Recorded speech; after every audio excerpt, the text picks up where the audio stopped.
नमस्ते दोस्तों। आज से तकरीबन 4500 साल पहले इजिप्ट में एक ऐसा स्ट्रक्चर बनाया गया जो आज के दिन भी लोगों को चौंका कर रख देता है, the great pyramid of Giza.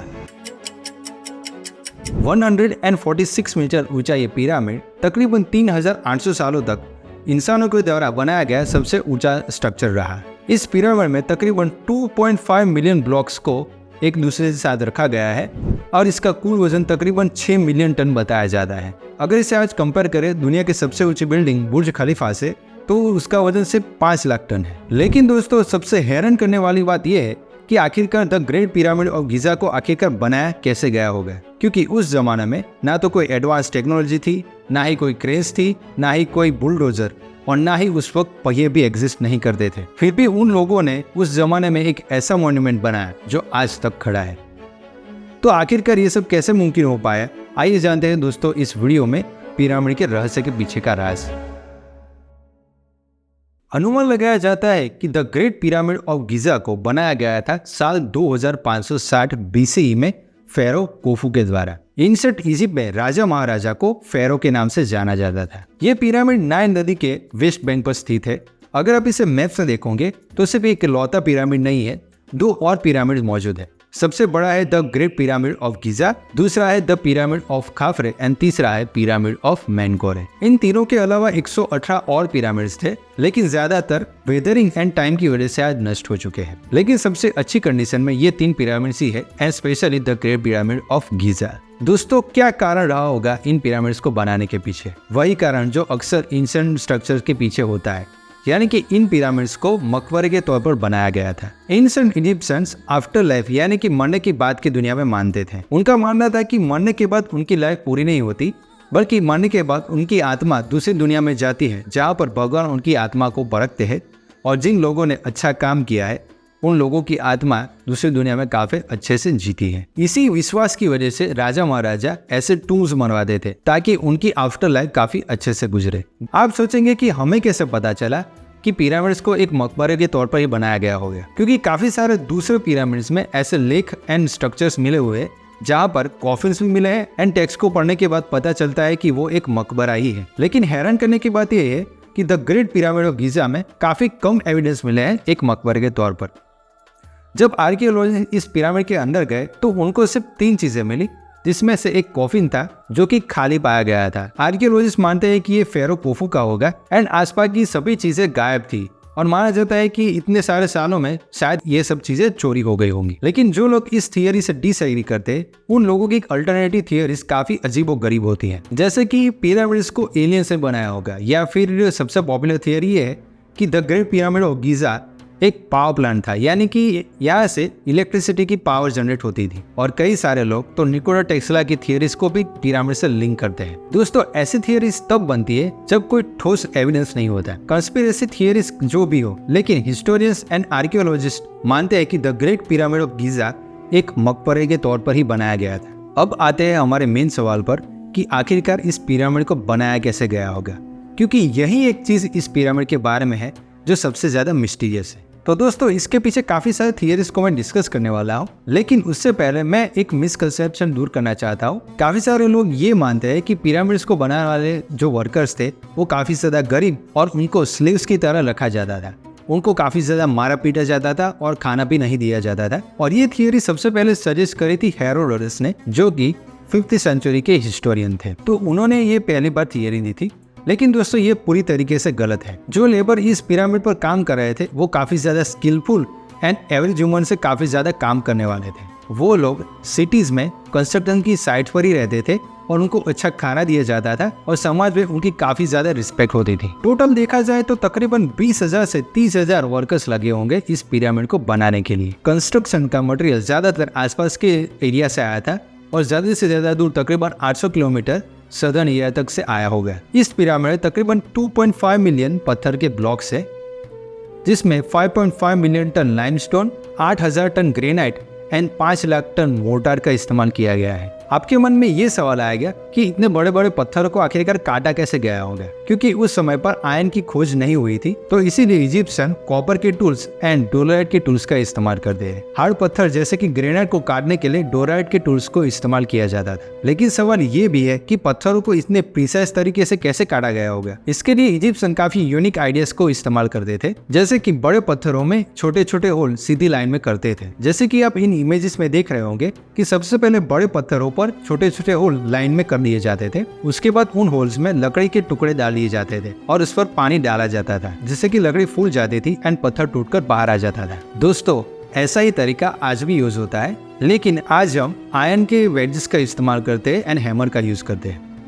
आपने काफी सारी इंस्टाग्राम के वीडियोस एंड यूट्यूब पर वीडियोस देखे होंगे कि कैसे आयरन वेजेस को लाइन में लगाकर बड़े बड़े पत्थरों को प्रिसाइजली काटा जाता है। और उसके बाद इस वीडियो को देखिए कि कैसे पत्थरों को इवनली शेप में काटा जाता है बिना किसी मेजरमेंट्स के। चलिए दोस्तों, आपने ये भी मान लिया कि पत्थरों को ऐसे काटा गया होगा, लेकिन इतने बड़े पत्थरों को पिरामिड के नजदीक कैसे पहुंचाया गया होगा, क्योंकि उस वक्त तो ना ही पहिए थे और ना ही कोई ढोने वाली चीज होती थी। इसका सबसे पॉसिबल सॉल्यूशन ये है कि इन पत्थरों को नदी के जरिए ही ट्रांसपोर्ट किया गया होगा, यानी कि एक राफ्ट बनाकर उनमें इन पत्थरों को रखा गया होगा। उसके बाद जब पिरामिड तक वो पत्थर पहुंच गए तो उन पत्थरों को स्लाइसेस पर रखा गया और उसके बाद उन पत्थरों को गीली रेत में घिसकाया गया। दोस्तों, ये तरीका रिसेंटली फाइंड हुआ है 2014 में। 2014 में जेहोती के एक मकबरे को स्टडी किया गया, जिसमें एक पेंटिंग मिली। इस पेंटिंग में आप देख सकते हैं कि तकरीबन 100 से ज्यादा लोग एक बड़े स्टैचू को खिसका रहे हैं, लेकिन जब आप ध्यान से देखेंगे तो एक इंसान स्टैचू के नजदीक कुछ डाल रहा है। पहले तो लगा कि ये कोई रिचुअल होगा, लेकिन बाद में इस तरीके को आजमाया गया तो पता चला कि ये तरीका एक्चुअली में वर्क करता है, यानी कि रेत में कुछ अमाउंट में पानी डालने से किसी भी भारी चीज को खिसकाया जा सकता है। मान लिया कि इस तरीके से इन पत्थरों को खिसकाया गया और पिरामिड तक पहुंचाया गया, लेकिन पत्थरों को एक के ऊपर एक ट्रायंगल शेप में कैसे रखा गया होगा। तो दोस्तों, इसके पीछे मेनली 2 थियरीज को बताया जाता है। तो चलिए एक एक करके समझते हैं। सबसे पहली थियरी ये है कि इजिप्शियन ने रैम्स का उपयोग किया होगा। साल 2015 में इंग्लिश एंड फ्रेंच आर्कियोलॉजिस्ट ने पिरामिड के आसपास तकरीबन 4500 साल पुराना एक रैम्प खोज निकाला। तो उन लोगों ने कुछ ऐसा रैम्प बनाया होगा और उन रैम्प्स पर लकड़ियों को ऐसे लगाया गया होगा और पत्थरों को कुछ इस एनिमेशन के जरिए आप समझ सकते हैं ऐसे खिसकाया गया होगा। जैसे जैसे पिरामिड का लेवल बढ़ता गया होगा, उन रैम्प्स को भी पीछे तक ले जाया गया होगा, जिससे कि ज्यादा एंगल ना बढ़े और पत्थरों को आसानी से खिसकाया जा सके। इसके अलावा एक दूसरी थियरी को प्रपोज किया गया, वो थी लीवर सिस्टम का उपयोग किया गया होगा। इन इमेजेस को देखिए, जिसमें एक मिडिल पॉइंट चूज किया जाता था, एक और पत्थर को रखा जाता था और दूसरी ओर किसी वजनदार वस्तु को रखा जाता होगा, और जब वजन ज्यादा हो जाता होगा तब उसे घुमाकर उस पत्थर को ऊपर पहुंचाया जाता होगा। दोस्तों, ये दोनों थियरी सुनने में काफी फैसिनेटिंग है, सच्ची लगती है, लेकिन प्रॉब्लम तब आ जाती है जब हम पिरामिड के बनने के टाइम फ्रेम को देखें।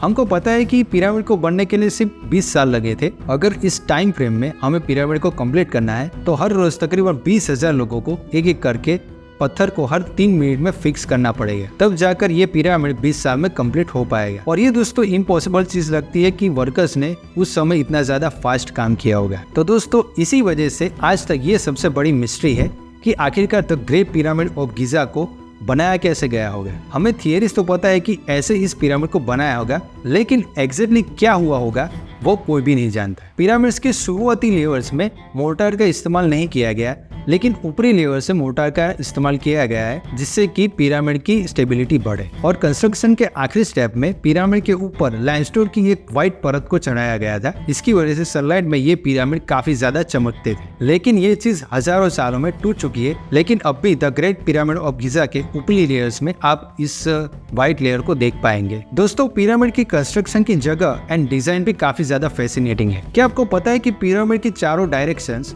हमारे दिशाओं की चारों डायरेक्शन से एग्जैक्ट मैच करती है। ऑलमोस्ट ना के बराबर की एरर देखने को मिल जाती है।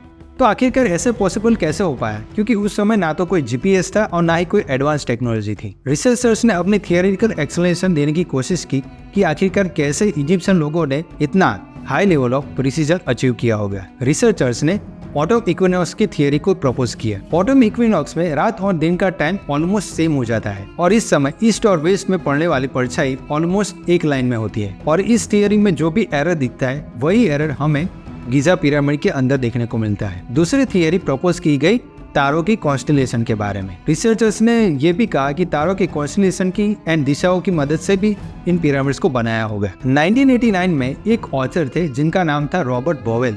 उन्होंने अपनी ओरायन कॉन्स्टेलेशन थियरी पिरामिड्स के लिए बनाई थी। उन्होंने ये कहा कि ये तीनों ही पिरामिड्स ओरायन कॉन्स्टेलेशन के 3 तारों के बेल्ट से कोरिलेट करते हैं। रिसर्चर्स की माने तो ये चीज सही नहीं है।